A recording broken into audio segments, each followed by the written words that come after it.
യേശുവേ നന്ദി. ഞാൻ മോൻ്റെ പേർക്കാണ് സാക്ഷ്യം പറയാൻ പോകുന്നത്. മോൻ പോളി മെക്കാനിക്കലും ഫയർ ആൻഡ് സേഫ്റ്റിയും പഠിപ്പിച്ച് ഒത്തിരി നാളായിരുന്നു. ഒരു ജോലി കിട്ടാതെ ഇരിക്കുകയായിരുന്നു. മലേഷ്യയ്ക്ക് പോകാനായിട്ട് ഇങ്ങനെ വിസയുടെയൊക്കെ ഇത് ഉണ്ടായിരുന്നു. അങ്ങനെ നിൽക്കുകയായിരുന്നു. അങ്ങനെ ഇരിക്കുമ്പോഴാണ് ഞാൻ ഒരുപാട് ഇവിടെ ധ്യാനത്തിന് കഴിഞ്ഞ 4 ദിവസത്തെ ധ്യാനത്തിനും ഒക്കെ വന്നതാണ്. അവിടുന്ന് ഒത്തിരി ഇപ്പം 50 നോയമ്പും ഒക്കെ എടുക്കുന്നുണ്ട്.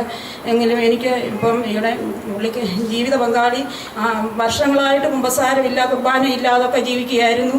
ഞാൻ എപ്പോഴും പ്രാർത്ഥിക്കുമായിരുന്നു, ഒന്ന് കുമ്പസാരം ഉദാസ സ്വീകരിക്കുന്നത് കണ്ടാൽ മതി എനിക്ക് എന്ന് ഞാൻ ദൈവത്തോട് പ്രാർത്ഥിക്കുമായിരുന്നു. അങ്ങനെ ഇരിക്കെ ഈ പ്രാവശ്യം ഞാൻ വിളിച്ചു, ഇങ്ങോട്ടൊന്ന് അച്ഛനെ ഒന്ന് കാണണം, എനിക്ക് വന്നേ പറ്റുള്ളൂ, മോന് ജോലിയൊന്നും ആയില്ല എന്ന് പറഞ്ഞ് ഞാൻ നിർബന്ധിച്ച് വിളിച്ചുകൊണ്ട് വന്നതാണ്. ഇവിടെ വന്നിട്ട് അങ്ങ് പോകാൻ ഒരുങ്ങി. ഞാൻ പിന്നെ ലീനയോടും ഒക്കെ പറഞ്ഞ് ഇവിടെ പറഞ്ഞ് ഇരുന്ന് കൗൺസിലിംഗ് നടത്തി, കുമ്പസാരിച്ച് കുർബാനയും കൊണ്ടു, അച്ഛനെ കണ്ടു, എല്ലാം കഴിഞ്ഞു. പിന്നെ അങ്ങനെ പ്രാർത്ഥിച്ചു, അച്ഛനെ വന്ന് കാണുകയൊക്കെ ചെയ്തു.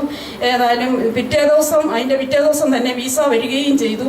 അതിന് ദൈവത്തിനോട് 1000 നന്ദി സ്തുതിയും കരയേറ്റുന്നു. യേശുവേ നന്ദി, യേശുവേ സ്തോത്രം. നമുക്ക് വലിയ അനുഗ്രഹങ്ങൾക്കും തടസ്സമായി നിൽക്കുന്നത് നമ്മുടെ വിശുദ്ധി ഇല്ലായ്മ. അത് അതുകൊണ്ട് നമ്മുടെ കുടുംബാംഗങ്ങളിൽ ഒരാളുടെ അശുദ്ധമായ ജീവിതമല്ലേ, വിശുദ്ധിയുടെ കുറവ് പല അനുഗ്രഹത്തിനും തടസ്സപ്പെടും. അതുകൊണ്ടാണ് ഞാനിവിടെ വരുമ്പോൾ എല്ലാവരോടും പറയുന്നത്, നമ്മളിലെല്ലാവരും ഈ കൂടാരത്തിൽ വരുന്ന എല്ലാവരും കുമ്പസാരിക്കണമെന്നും കുദാശ സ്വീകരിക്കുന്നു. ഒരാളുടെ പോരായ്മ എല്ലാവരെയും ബാധിക്കും. അത് സമൂഹമാണെങ്കിലും ഭവനമാണെങ്കിലും നമുക്കെന്നും നമ്മുടെ വിശുദ്ധി എല്ലാവർക്കും അവകാശപ്പെട്ടതാണ് എന്ന് ഓർത്തുകൊണ്ട് വിശുദ്ധീകരിക്കപ്പെടുവാൻ വേണ്ടി എല്ലാവരെയും സമർപ്പിച്ചുകൊണ്ട് ഒരു നിമിഷം കരമുയർത്തി പ്രാർത്ഥിക്കുക. Hallelujah, hallelujah, hallelujah.